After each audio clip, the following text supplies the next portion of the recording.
नमस्कार। न्यूज के चौधरी में आप सबका स्वागत है।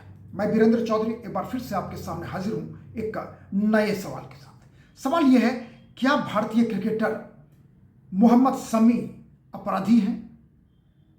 आइए इसी सवाल पर देखते हैं न्यूज के Chaudhary with doctor Virendra Chaudhary. ICC championship में भारत फाइनल में पहुंच चुका है और फाइनल खेला जाएगा न्यूजीलैंड के साथ। उससे पहले भारत ने ऑस्ट्रेलिया को बुरी तरह पराजित किया। पूरा देश जश्न मना रहा था, सिर्फ एक आदमी को छोड़ के। उन्हें चिंता सताए जा रही थी कि एक विजुअल आया, फोटो आया क्रिकेट के मैदान से दुबई में मंगलवार को। मोहम्मद शमी एनर्जी ड्रिंक्स पी रहे हैं और उस फोटो को देखकर यूपी के बरेली के रहने वाले मौलाना शहाबुद्दीन रजवी को रहा नहीं गया और उन्होंने जीत पर खुशी जाहिर की होती तो अच्छा लगता। शमी की तारीफ की होती जिन्होंने भारत के सबसे सफल गेंदबाज आईसीसी चैंपियनशिप में साबित हो रहे हैं। वो खुशी नहीं थी उन्हें। चिंता यह थी कि मोहम्मद शमी एनर्जी ड्रिंक्स क्यों पी रहे हैं और उन्होंने अपना फरमान जारी कर दिया कि शमी ने रमजान में रोजा नहीं रखा जो गुनाह है। शरीयत की नजर में वह मुजरिम है। इनको हरगिज ऐसा नहीं करना चाहिए था। अब सोचिए,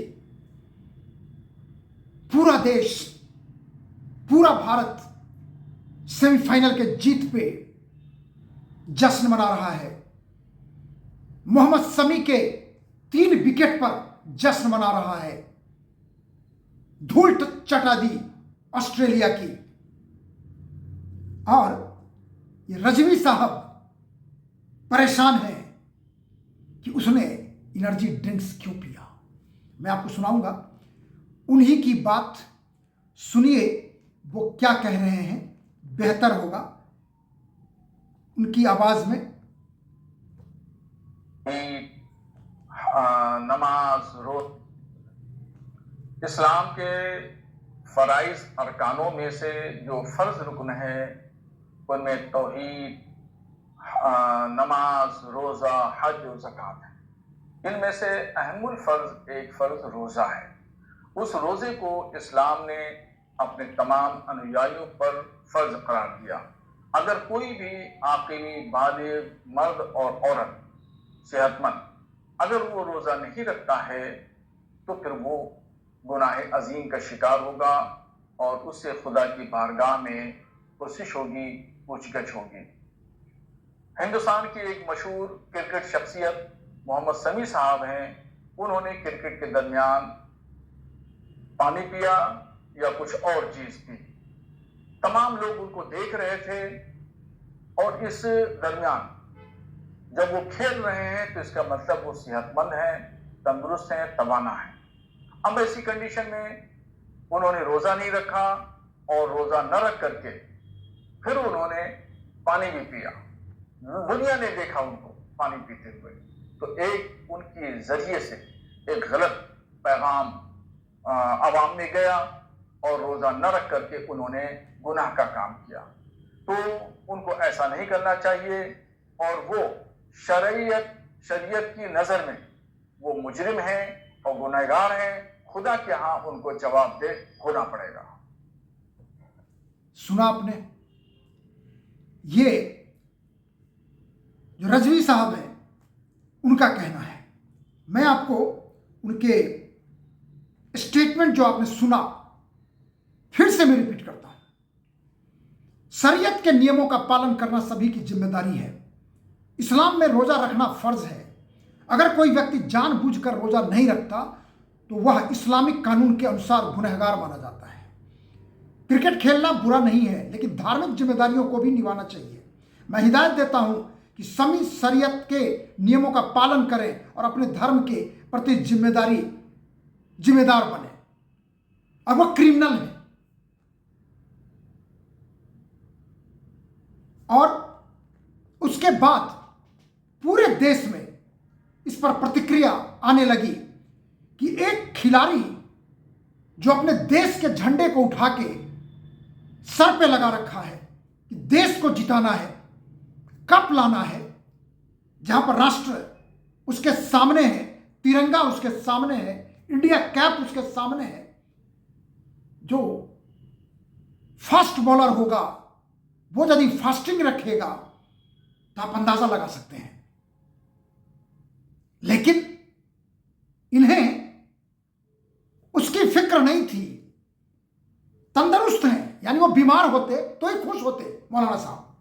लेकिन सुनिए, उसके बाद बीजेपी के नेता मोहसिन रजा ने क्या कहा, वो भी हम आपको सुनाना चाहते हैं, वो भी सुनिए। देखिए, ये बंदे और अल्लाह के बीच का मामला है। इसमें मुल्ला को बोलने की जरूरत नहीं है, क्योंकि वो अपना राष्ट्र कर्तव्य निभाने के लिए गए हुए हैं और धर्म हमारा इसकी इजाजत देता है, क्योंकि हमारे दीन में जबरदस्ती नहीं है। और मुल्ला जी कह रहे हैं माफी मांगिए, आपने गुनाह किया है। तो गुनाह तो आपने किया है ये बोलकर, क्योंकि आपको बोलने का अधिकार नहीं था, आपको दीन के बारे में मालूमात नहीं है। तो इसलिए आपने जब ये बोला तो अब आपको माफी मांगना चाहिए पूरे देश से, क्योंकि वो हमारे राष्ट्र का धर्म निभाने के लिए गए हुए हैं और रोजा आकर वो रखेंगे, क्योंकि वो सफर में है। सफर में रोजा रखने की छूट है हमारे दीन इस्लाम में। इसलिए आपको अज्ञानता है, अज्ञानता के चलते आपने बोला है। आप पूरे देश से माफी मांगिए, पूरे देश से माफी मांगिए। यह बीजेपी के नेता हैं मोहसिन रजा, उनका कहना है, क्योंकि देश धर्म निभा रहे हैं। एक और मौलाना साहब हैं, उनकी बात भी आपको मैं सुनाना चाहूंगा। वो है मौलाना खालिद रशीद फिरंगी महली, उनकी भी बात सुनिए।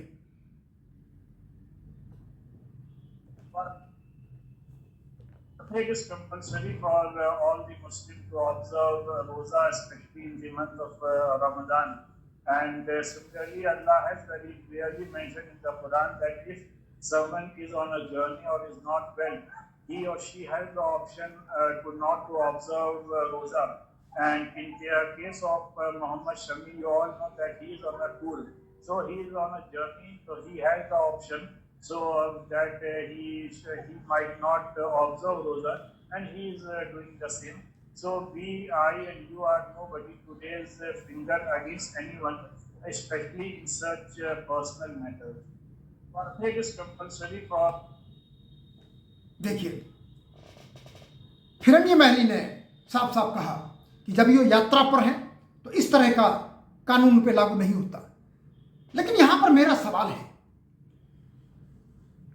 कि इस तरह के रजवी साहब जैसे जो मौलाना हैं, वो सस्ती लोकप्रियता के लिए समी के नाम को भुना रहे हैं और जिम्मेदार हम भी हैं, क्योंकि मीडिया उन्हें जगह देती है कि आप बोलिए, कंट्रोवर्सी लाइए।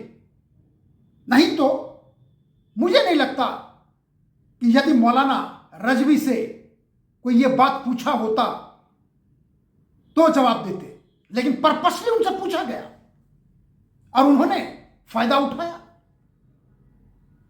और इसलिए हम कहते हैं कि मौलाना रजवी जैसे लोग जो देश से मतलब नहीं रखते, खिलाड़ी से मतलब नहीं रखते, खेल से मतलब नहीं रखते, राष्ट्रवाद से मतलब नहीं रखते, जबरदस्ती के धर्म को लाना बीच में, अनर्गल प्रयास करना अपनी लोकप्रियता के लिए, चीप पॉपुलैरिटी के लिए। असमी जैसे खिलाड़ी, चाहे और भी कोई खिलाड़ी, फर्ज कीजिए यदि दिवाली का दिन है और उस दिन यदि फाइनल हो रहा है, तो क्या दिवाली के नाम पर मैच नहीं खेलेंगे आप? मान लीजिए ईद का पर्व है और उसी दिन मैच है, तो मैच नहीं खेलेंगे आप? खेलते हैं हमारे खिलाड़ी, क्योंकि वो भी धार्मिक हैं, लेकिन उनका धर्म देश धर्म भी है। इसलिए मैं समझता हूं कि मौलाना रजवी जैसे लोग जो इस तरह के वक्तव्य देते रहते हैं अपनी लोकप्रियता के लिए, ऐसे लोगों को हमेशा हमें जगह नहीं देनी चाहिए। और यह बात मैं अपने मीडिया समुदाय से भी कहना चाहूंगा कि ऐसे लोगों को जगह देके, ऐसे लोगों को वरीयता देके हम अनावश्यक कंट्रोवर्सी पैदा करते हैं, जो आप भी समझते हैं और हम भी समझते हैं। ये समय है भारत के टीम, भारत की क्रिकेट टीम के प्लेयर को हम सब शुभकामना दें कि वो फाइनल कप जीत के न्यूजीलैंड को हरा के वो कप लाएं, और वही उनका सबसे बड़ा धर्म होगा, राष्ट्र धर्म होगा।